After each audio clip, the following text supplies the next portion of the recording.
What would happen if the core city at the center of a suburban ring were to die? How long would the suburbs flourish if the central city around which they were clustered descended into chaos and despair? These are not pictures of Richmond. In fact, Richmond actually looks like this. But it is important to remember that the spoke of the suburban wheel is crucial to the health of the surrounding communities. Richmond, Virginia has long had an uneasy relationship with the counties around it. Henrico and Chesterfield surround it to the north and south, while Hanover, Goochland, Powhatan, New Kent, and Charles City hover on the periphery. In the early 1990s, a researcher named Dr. James A. Krupe was hired to interview metropolitan Richmond business leaders in Richmond, Chesterfield, Henrico, and Hanover, and made recommendations for enhancing the economic future and potential for the region. 15 years later, in 2007, Dr. Krupe returned for a follow-up report and analysis of where the Richmond area had grown and needed growth. In his 2007 report, Dr. Krupe stated, "Culturally, the metropolitan Richmond area is a tale of two cities. It is conflicted between old money roots and new money aspirations. It is proud of the past, yet embarrassed by it. It wants to grow, but doesn't want to change. The counties have excellent schools and fiscally strong county government. The city does not. The counties are booming. The city is not. The city has high concentrations of poverty. The counties do not. The city has public transit. The counties have limited public transit. The city has neighborhoods and buildings with architectural character and charm. The counties do not. Greater Richmond has individuals and companies who succeed with their individual projects, but have not figured out how to succeed as a group. The area operates more like siblings fighting than like family. The one word that characterizes the area is fragmentation." Although some things have changed, especially when it comes to poverty spreading in the metro region, Dr. Krupe's words still reverberate today. What are the problems that face the Richmond metropolitan area today? One of them is poverty, which used to be largely confined to Richmond City. It is, however, no longer a problem just for the urban government and its services. There are now more people living in poverty in the counties than in the city, 54% in the counties to 46% in the city. In the Metro Richmond area, the percent of whites living in poverty has gone up from 4.7% in 1990 to 6.3% in 2009. The black population has remained close to 18% since 2000, while the Hispanic rate of poverty has jumped from 8% in 1990 to 23.5% in 2009. Notice the growth of the red block, which represents the Hispanic population. The Asian poverty rate has remained close to 10% over the last 10 to 12 years. While blacks and Asians have held fairly steady, it is among the white and Hispanic populations that poverty has grown. Meanwhile, what jobs exist are mostly not in the city. According to the Virginia Employment Commission, the region encompassed by Richmond, Chesterfield, Henrico, Hanover, Powhatan, and Goochland gained over 80,000 jobs between 1990 and 2009. Unfortunately, the city lost over 40,000 jobs. In fact, the city lost about 3,500 jobs from 2002 to 2003 alone. In 1990, the red block, which represents Richmond, shows that the city clearly supported more jobs than did the counties. Almost 20 years later, Henrico County, represented by the white block, has reached and surpassed the city of Richmond in job creation, and Chesterfield County, the green block, is not far behind. But this is not a competition. We want there to be job growth in each of our regional sectors. Henrico has the most successful economy of the region, but the lack of public and private transportation hinders workers in the city from getting to jobs out in the counties. Nowadays, economic development, to be done right, to be done well, to be done effectively, has to be regional, in the sense that there is something called a local economy, and we define that when we teach it as the area within which people live, work, and shop. Another way to say that is the commuting shed, meaning that The city of Richmond doesn't have its own economy. Chesterfield County doesn't have its own economy. They are part of the Richmond regional economy.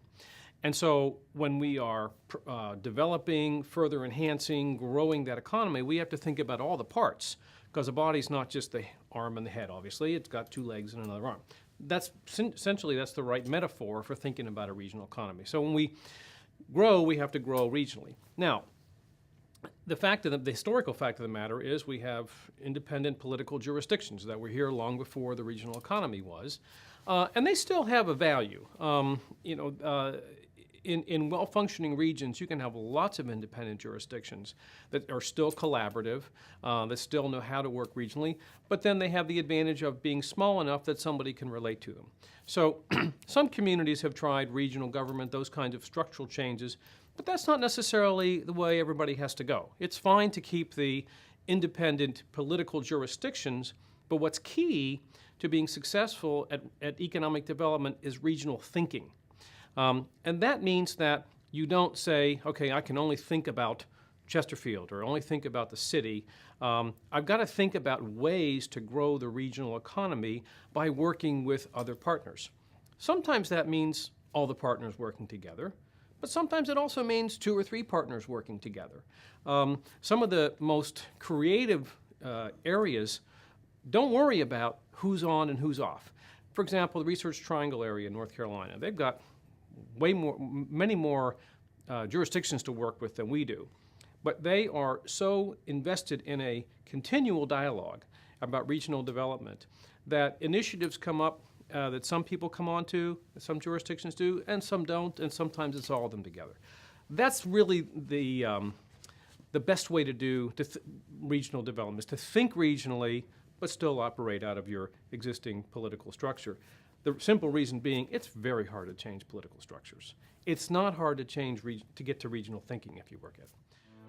Enticing new businesses into the landlocked city of Richmond is more difficult than into the counties, because they would have to demolish, clean up, and reuse old industrial space in the city, as opposed to lopping down a few trees in the spacious surrounding counties. And the huge disparities in wealth, both within the city and between some city and county residents, make it seem as if different groups are not even speaking the same language. Well, I think that the enormous socioeconomic gaps that we have. Brookings Institute did a study of all cities in certain size ranges, and we were in the 200,000 size range city.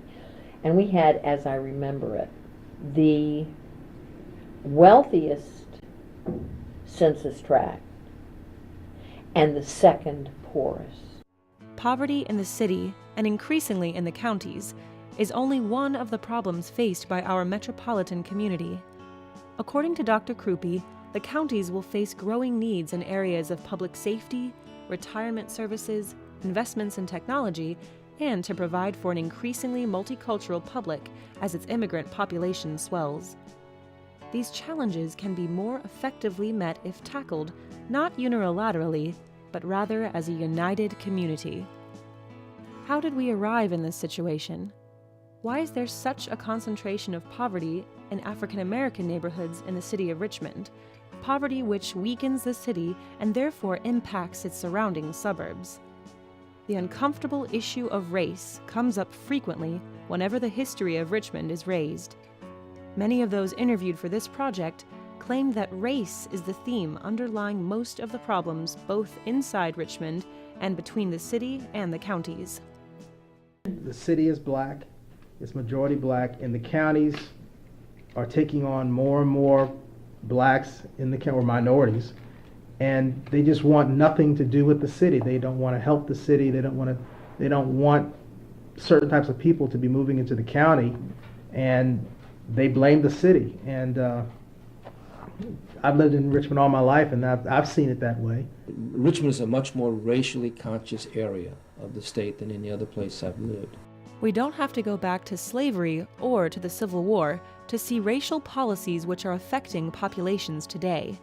The high concentrations of poverty mentioned by Dr. Krupe in his report have roots back to policies and actions taken in the early and mid-20th century. During that period, many African Americans in the city were working hard trying to better themselves. At the same time that white businesses along Broad Street were booming, anchored by Miller and Rhodes, Tallheimers and Sears department stores, in pre-integration Jackson Ward African American businesses were also thriving. Eggleston's Hotel was a stop for traveling African Americans who also dined in their restaurant. My father's first business on 2nd Street was in 1928. He had a little restaurant on the corner of 2nd and Clay Street, and it was called the Lafayette.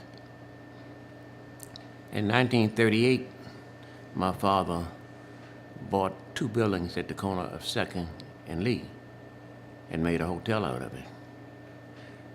There was the dining room that seated 125 people and a snack bar that seated 20 people.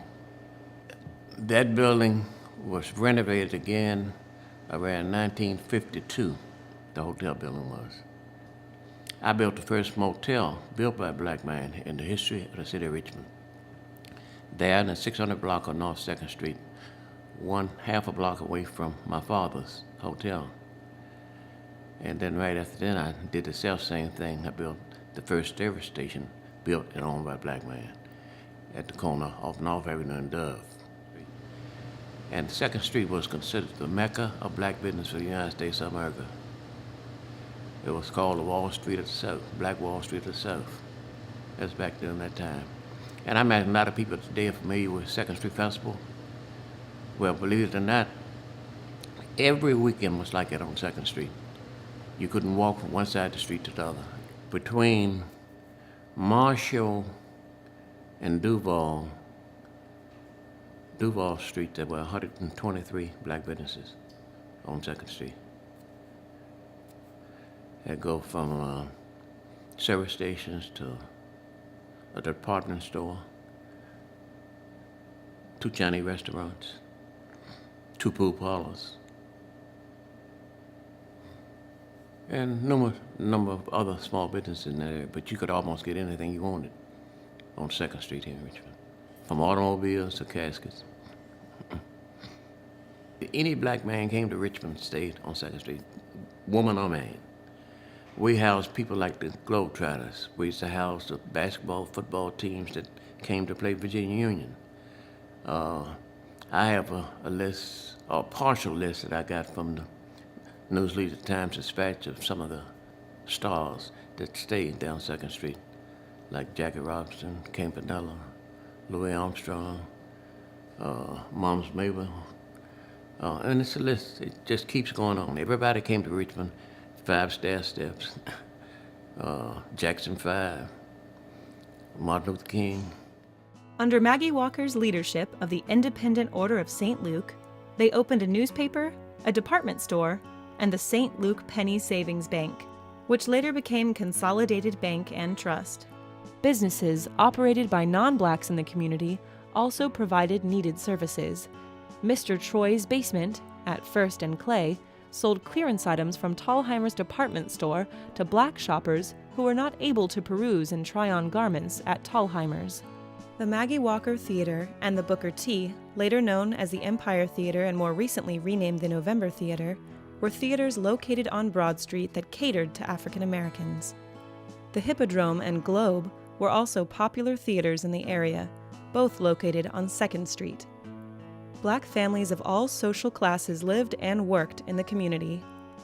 In the mid to late 1950s, the Richmond-Petersburg Turnpike was built, cutting through the vibrant African-American hub of Jackson Ward and displacing 7,000 people and 10% of the black community. Whole neighborhoods were lost, and former homeowners forced into public housing. During the 1930s and 1940s, the Federal Homeowners Loan Corporation had agents assess the value of homes in the Richmond area and determine the likelihood that homeowners would be eligible for housing loans. Homes near black areas were significantly downgraded, and black areas themselves, regardless of the income of the homeowners, were deemed of low value. This is an original form used by an HOLC agent. Notice 5D on the form, which is to indicate the growth of the Negro population, and 5E, which lowers the value of the home because of the infiltration of Negroes. Redlining by banks and lending institutions contributed to segregating neighborhoods.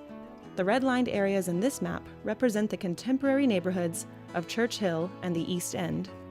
This clustering of the poor through federal and local policies and the inability of Black families to gain upward mobility by assessing funds to enhance or upgrade the largest purchase of their lives, their homes, resulted in patterns of poverty which persist today. Rather than tackling poverty and economic growth together, the city and counties have often worked as if they were miles apart, and even as enemies rather than colleagues sharing borders. The disparities that exist between the city and the counties, and yes, some of it's economic, a lot of it probably is economic, but we also, I think a lot of times the city is left to take care of the most vulnerable with less resources. So that's a huge burden.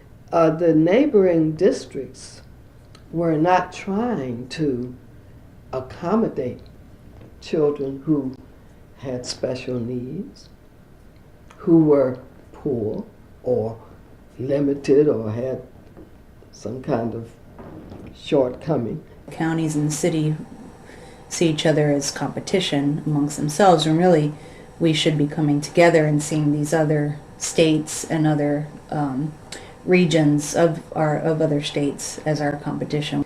It involves a lot of trust, and to build that trust is not an easy thing, because you have to be able to really just be able to give up your quote-unquote power, your quote-unquote resources, and trust that the other person will do the same thing. Both of you have to be willing to do that at the same time. Living and working in communities apart has resulted in and supported the continuation of misconceptions and misunderstandings about our regional neighbors. We don't just evaluate people based on wealth and access to power, we also judge people based on where they live. One of the interesting things in Richmond, because we're very polite, Richmond's very polite, we don't say, oh, you're from the poor part of town. Oh, you're from that snobby old other side. What we say when we meet people is, well, hi, how are you? What part of Richmond are you from? Because geography in Richmond defines everything, and attitudes and relationships. And so we have an East End and a West End, but a North Side and a South Side. Okay. We know what that means. I live on South Side. I believe it is God's country. But South Side to a lot of people means, oh, those rednecks. Or, oh, all the Hispanics. Or, that means one thing. Someone else says, I live in the West End. And we all go, whoa, money. And then we go, you don't know where I live in the West End, and there's no money there. But what has happened is that we so stereotype each other by where we live and what that means, that we put up barriers. So my ex-husband and I lived in the city, Richmond, for 15 years, 4 kids. We were in the city school system, big city supporters, and when push came to shove and we ended up moving to the county, it was a reluctant move, I have to say, and because we had lots of preconceived notions about folks in the county, and I have to say I was pleasantly surprised. I mean, some of the stereotypes, of course, are true. There are a lot of blondes, lots of blondes, but I sort of fit in, so that was okay. I have met many wonderful people, and I love the schools. Hate to say that, love the schools. Yeah. Let's see, when my two youngest did cotillion, so everyone comes downtown for this, right? And the 3rd Street Diner is literally around the corner, and these things are always Friday or Saturday nights. Well, the parents would never go there for a bite, after the dance, because they were too afraid to walk downtown around the corner, because they thought they'd be mugged. There's a big dance at Christmas time, and the kids all go out to dinner.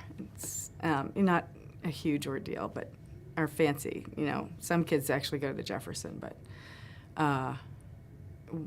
one of the mothers actually arranged Strawberry Street, which surprised me that anyone knew of it, and the other mothers didn't. And everyone loved it. They couldn't believe this was, in the big bad city. And then the reverse was, I think I've told you the story about I'm on the booster club, the athletic booster club, and they charge admission to all the sporting events, and they made a decision, I guess a while ago, not to charge admission to Freeman games when Freeman was playing one of the city schools, because they're in our, I don't know how they draw the districts, because the districts will include some Henrico schools, some city schools, some Hanover schools, and maybe one Chesterfield school. So TJ High School is in the Freeman zone, and so is John Marshall. So they just quietly didn't charge admission for anybody, not just the kids coming from those schools. Yet we do have examples of successful city-county collaborative efforts.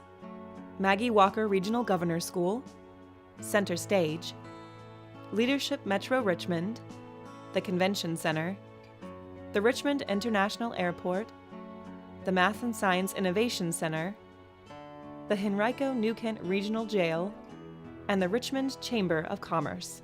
What are some other possible collaborative strategies? Number 1, revenue sharing. John Meeser, Senior Fellow at the University of Richmond Center for Civic Engagement and Professor Emeritus of Urban Studies and Planning at VCU, argues that one way to support regional collaboration could be through revenue sharing, which would be a win-win for all 8 Metro Richmond localities. Building of the Greater Richmond Partnership, the entire region could market itself as a group.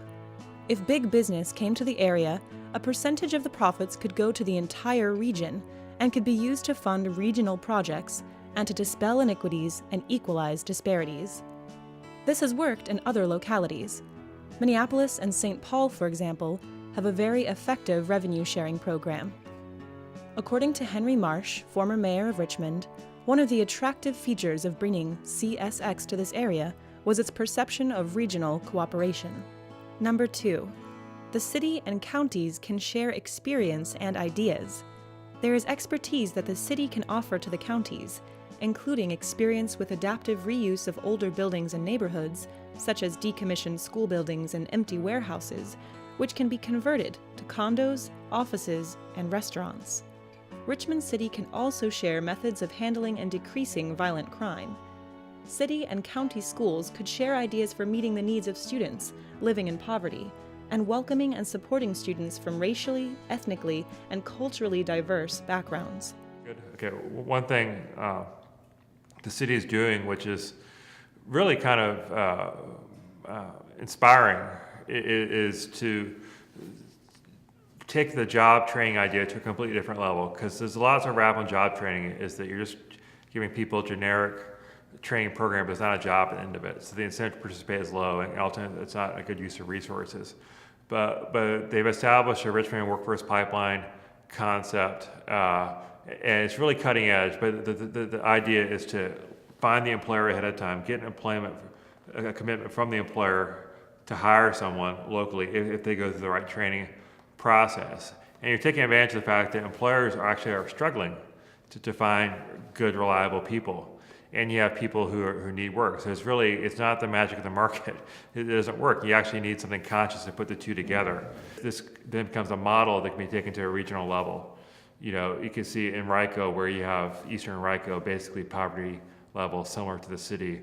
You can imagine them learning from what the city has been doing and adopting its own version of this program. You know, and the same thing for Chesterfield. And that's really good, because if Richmond, both as a city and as a region, gets the reputation for, hey, they can deliver people and train people for jobs, that makes this a lot more attractive to employers to come here in the future.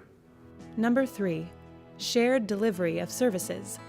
There could be more effective firefighting and delivery of emergency services with city-county collaboration, instead of abiding within irregularly drawn boundaries and jurisdictions.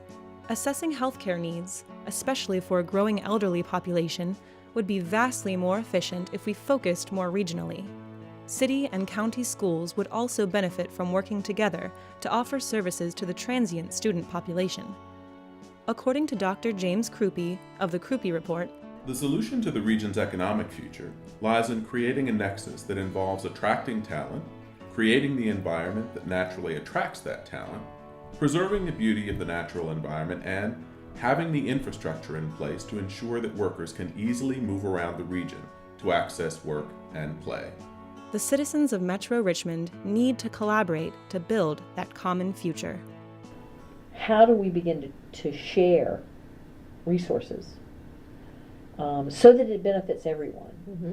And that will only be because we build the relationships needed, that we care about each other.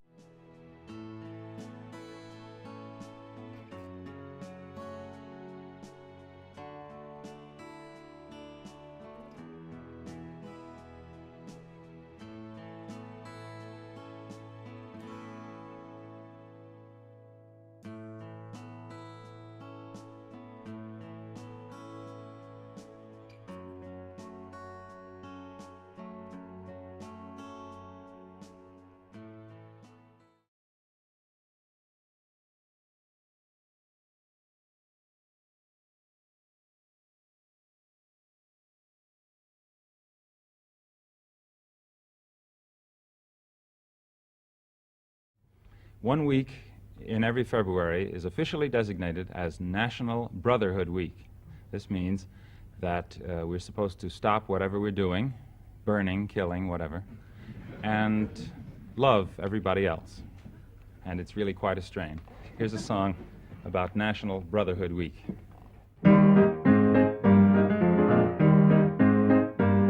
Oh, the poor folks hate the rich folks, and the rich folks hate the poor folks. To hate all but the right folks is an old established rule, but during National Brotherhood Week, National Brotherhood Week, see Cassius Clay and Mrs. Wallace dancing cheek to cheek. It's fun to eulogize the people you despise, as long as you don't let them in your school. Oh, the poor folks hate the rich folks, and the rich folks hate the poor folks. All of my folks hate all of your folks. It's American as apple pie. But during National Brotherhood Week, National Brotherhood Week, New Yorkers love the Puerto Ricans 'cause it's very chic. Step up and shake the hand of someone you can't stand. You can tolerate him if you try.